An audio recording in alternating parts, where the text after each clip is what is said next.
Once upon a time there was a very kind witch who lived in a little house on a cloud with her cat, her dog, her bird, her frog, and her turtle, and every day they would get up early, have some breakfast, and then take off on her big orange broom and go flying through the sky.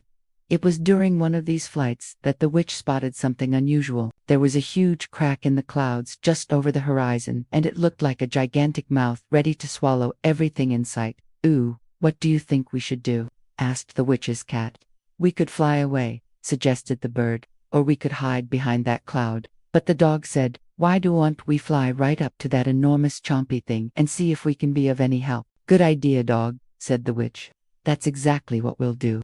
So instead of running away, the witch and her animal friends flew straight toward the mysterious crack in the clouds, and as they got closer, they could hear the most terrible roar.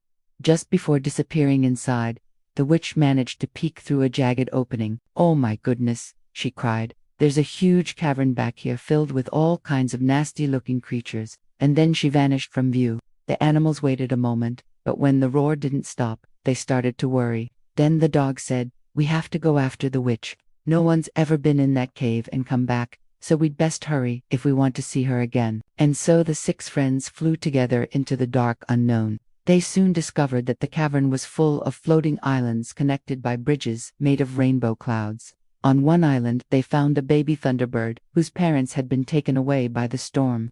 On another, they met a family of rain giants whose tears watered the fields below. A little further on, they encountered a grumpy cloud sprite whose grumbling produced thick fog. And still deeper in the cavern, they befriended a timid sunbeam who was afraid of the dark.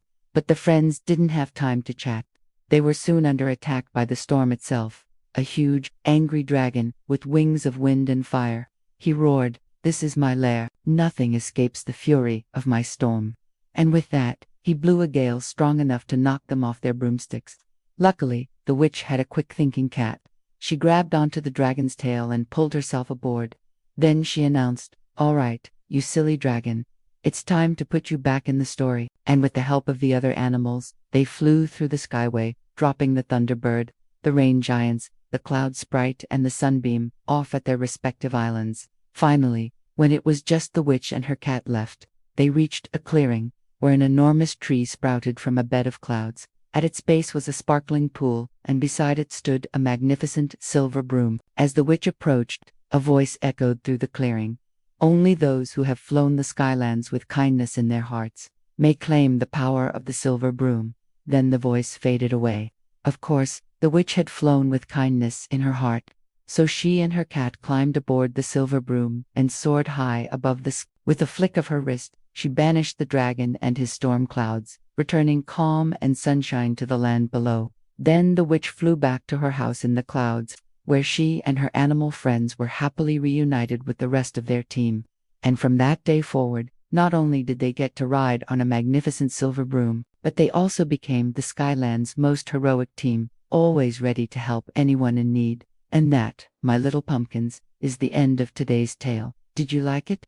Then don't forget to give this video a like and subscribe for more. Until next time, fly safely, my loves.